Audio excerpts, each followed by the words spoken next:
Hello అండి, welcome back to our channel. ఈరోజు ఉలవలతో snack ఎలా ప్రిపేర్ చేసుకోవాలో చూపిస్తాను. ఉలవల గుగ్గిళ్ళు అంటారండి దీన్ని. చాలా బాగుంటుంది టేస్ట్ అండ్ అలాగే చాలా ఈజీగా చేసుకోవచ్చు. అండ్ వెయిట్ లాస్ అవ్వాలనుకునే వాళ్ళకి కూడా బాగా యూజ్ అవుతుందండి ఈ రెసిపీ వచ్చి.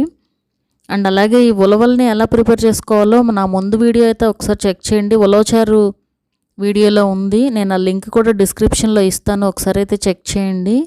సో ఇప్పుడు ఈ స్నాక్ ప్రాసెస్లోకి అయితే వెళ్ళిపోదాము. దానికోసం ముందుగా ఒక ప్యాన్ తీసుకుని అందులో కొద్దిగా ఆయిల్ యాడ్ చేసుకుని ఎండుమిరపకాయలు, ఆవాలు, జీలకర్ర యాడ్ చేయండి.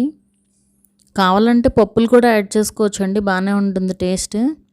ఇవి ఫ్రై అయ్యాక కరివేపాకు కూడా యాడ్ చేసుకుని ఫ్రై చేసుకోవాలి. ఇవన్నీ కూడా ఫ్రై అయ్యాక పచ్చిమిరపకాయలు ఇలా చిన్నగా కట్ చేసి యాడ్ చేసుకోండి. అండ్ అలాగే వెల్లుల్లిపాయలని ఇలా పైన తొక్క కూడా తీసి చిన్నగా కట్ చేసి యాడ్ చేసుకోవాలి. అండ్ అలాగే ఉల్లిపాయలను కూడా యాడ్ చేసుకోండి. ఇవన్నీ కూడా బాగా ఫ్రై అయిపోవాలండి, కలర్ చేంజ్ అయ్యే వరకు ఫ్రై చేసుకోండి. ఇప్పుడు ఇందులోకి కొద్దిగా పసుపు యాడ్ చేసుకోవాలి. యాడ్ చేసుకుని ఒకసారి మిక్స్ చేసుకోండి. ఇప్పుడు ఇలా ఫ్రై అయిపోయాక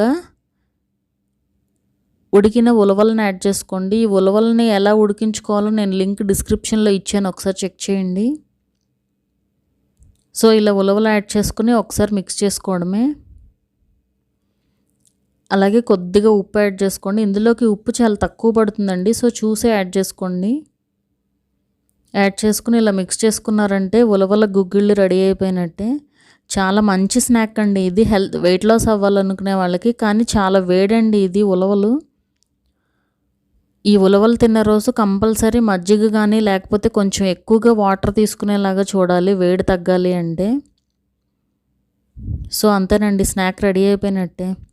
మా వీడియో కనుక మీకు నచ్చినట్లయితే సబ్స్క్రైబ్ చేసుకోండి. అలాగే ఆ పక్కనుండే బెల్ ఐకాన్ కూడా క్లిక్ చేయండి, సో దట్ మా అప్డేట్స్ అన్నీ మీకు వస్తూ ఉంటాయి.